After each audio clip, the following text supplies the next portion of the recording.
with Mike Pollock, Managing Director of Spectrum Gaming, which is a consultancy that has changed and grown a lot over the years. And Mike, maybe you could just bring us up to date about your organization and how it has changed. Sure, Frank. In a nutshell, as you know better than anybody, the gaming industry is no longer an emerging industry. It's a mature industry.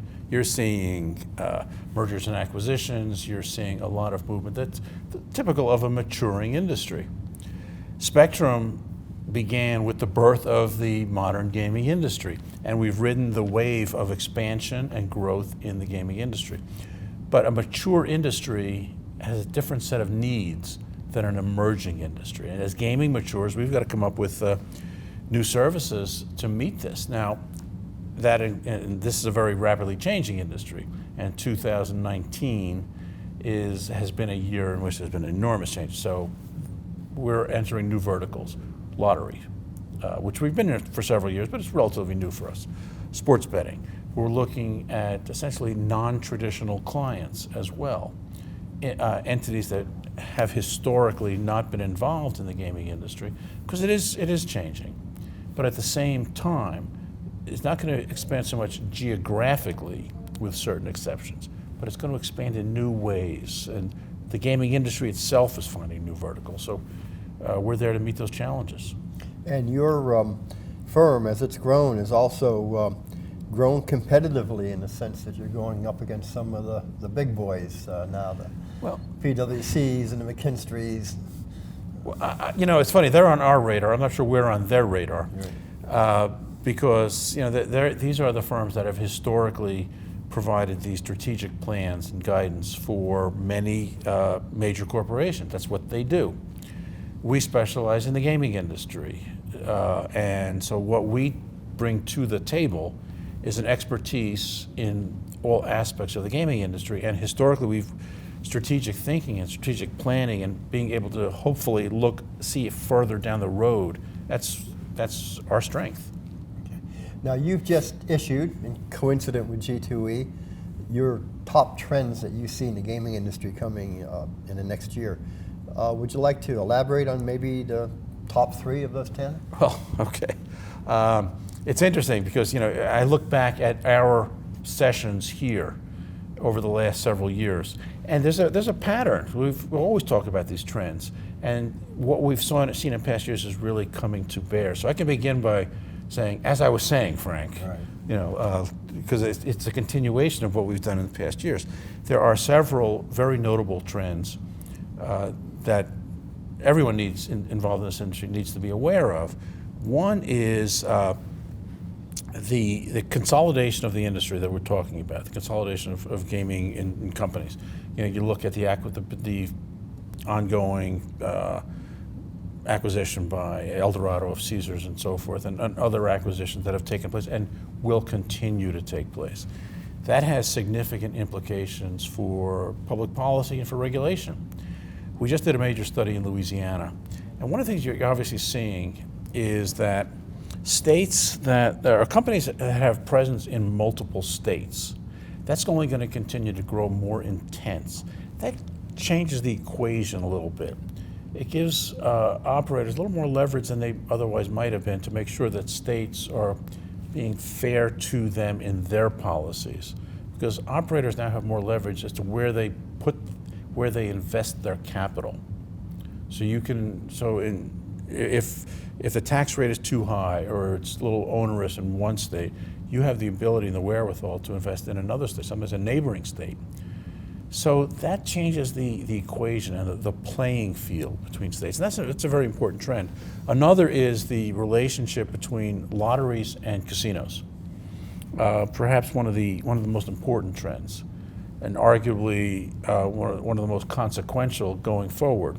And by that I mean that both lotteries and traditional brick and mortar gaming companies are vying both looking to have an online presence and a mobile presence.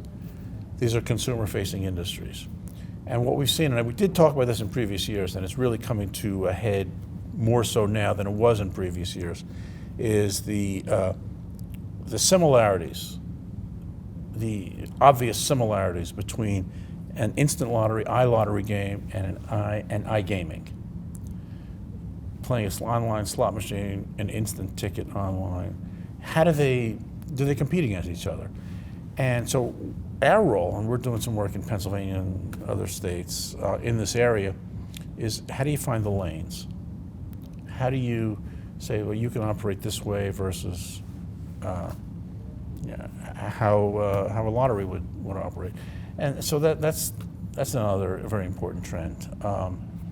Esports and a lot of other areas, they're continuing to emerge. We're not quite sure precisely how they're going to look, but we can see. Another very important, you asked for three, so I'll give you three, is the willingness of states to review their tax rates. We're seeing this more and more. And that's a very healthy and welcome trend, because one of the things now, states, we'll look at Louisiana, for example, and we can look at many other states.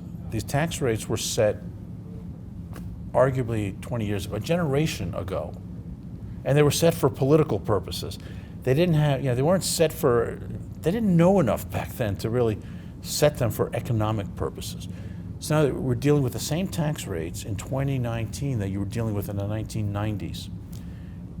If they didn't make sense then, they're certainly not going to make sense now.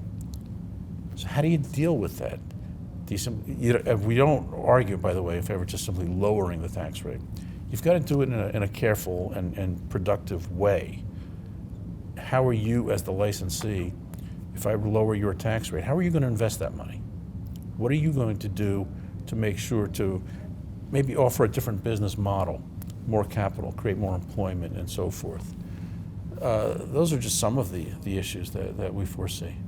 One of the things that I think touches upon a couple of things that you have mentioned is that the role, from a public policy point of view, the role of gaming has kind of like reversed.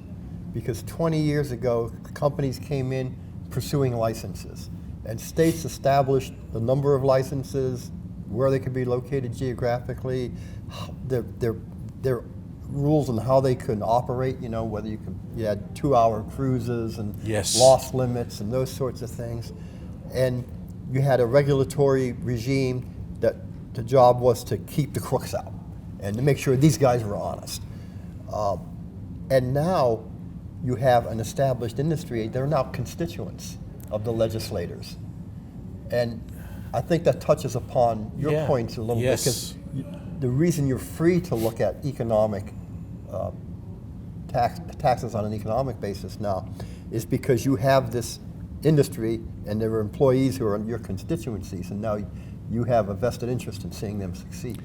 That's exactly right. It's a very good point. And that's not necessarily a bad thing. I would say that's generally a very good thing, because what it essentially says is that the battle against the bad guys, even the bad guys out of the industry, has been won.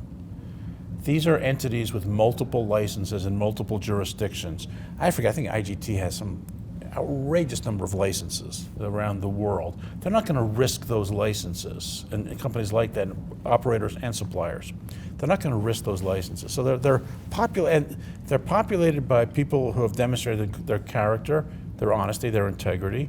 They're not going to risk that. They're in favor of responsible gaming. The goal now is to make sure that the interests of the industry, the regulated and the regulators, are fully aligned. Success in one successful operators advance state public policy goals. It doesn't mean that regulators are cheerleaders. That's not the role, will never be the role of regulators, never should be the role of regulators. But that doesn't mean that they can't be aware of and work with the industry to identify those areas of mutual interest. Responsible gaming being the most obvious, but not the only one. One last area maybe to touch upon is technology. We've got major manufacturers who now have, both on the payment side and on the system side, with cashless systems. We have biometric process coming in. Scientific Games is unveiling a facial recognition product here at G2E this year. How do you see technology changing the regulatory policy landscape? Yeah, that's a huge issue. And the regulators want to stay on top of it, They need to stay on top of it, and they don't always have the resources. One example, this is public, we did a report in Louisiana recently, and the regulators there regulate all forms of gaming, or most forms of gaming in the state, and including checking the revenues on tribal casinos. And they're using like MS-DOS, green screen in 2019. It's not going to work. So that's where regulators need the resources. They certainly have the desire. They need the resources to stay on top of that. Again, then you have what I would term the private sector regulators, GLI, and firms like that, to some extent including Spectrum, that have to stay on top of the technology in various areas, be that in terms of testing the technologies, AML compliance in other areas, which are really, they weren't always the case, but they are technologically focused areas. And if regulators are not in touch with that and are not testing and making sure that these new technologies work for the common interest in terms of, that facial recognition is used to, it has all sorts of benefits from ensuring people on exclusion lists are not playing, to underage gaming issues and so forth. So regulators have to stay on top of it, and they recognize this. I've never met a regulator who says, "Nah, I don't need to know about technology." They do. Well, Mike, thank you. As always, it is a very informative and thought-provoking Thank you, discussion. Frank. I always enjoy it. We'll continue this next year. Absolutely. Okay, thank you.